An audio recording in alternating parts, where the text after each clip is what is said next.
আল্লাহ রাসূল সাল্লাল্লাহু আলাইহি ওয়াসাল্লাম আব্দুল্লাহ আনসারী রাদিয়াল্লাহু তাআলা উঠানের ভিতরে তাকাইছেন।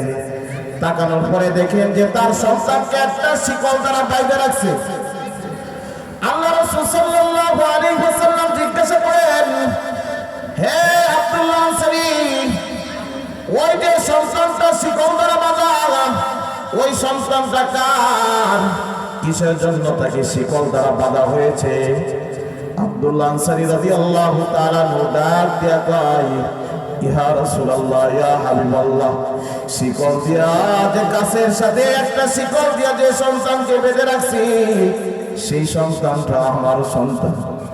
ইয়া রাসূলুল্লাহ, ইয়া হাবিবাল্লাহ, ওই যে তাকায় দেখেন যে আমার বাড়ির পাশে একটা ইহুদির বাড়ি আছে, তার একটা খেজুর গাছ আছে, সেই খেজুর গাছটার মাথাটা আমার উঠানের বরাবর আইসে গেছে।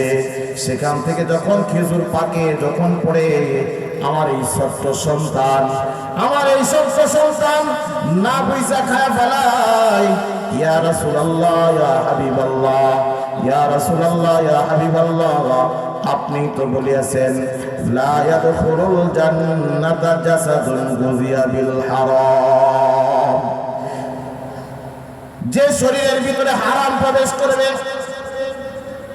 যে শরীরের ভিতরে সামান্য পরিমাণ হারাম প্রবেশ করবে, বান্দা জানিয়া রাখো, সেই শরীর কখনো জান্নাতের ভিতরে প্রবেশ করবে না। যেই শরীরের ভিতরে হারাম প্রবেশ করবে, সেই শরীর কখনো জান্নাতের ভিতরে প্রবেশ করবে না।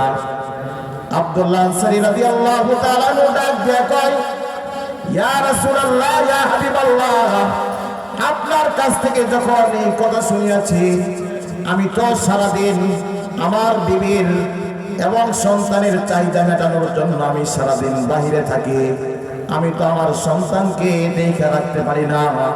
সে না যাই না হয়তো যদি ইহুদের খাবারটা না বইলা খায়া ফেলায়, তাহলে তো সেই খাবারটা খাওয়ার পর তার শরীরের ভিতরে রক্ত পয়দা হবে, তার জন্য তো জান্নাত হারাম হয়ে যাবে, তার জন্য তো জান্নাতটা জাহান্নামটা ওয়াজিব হয়ে যাবে।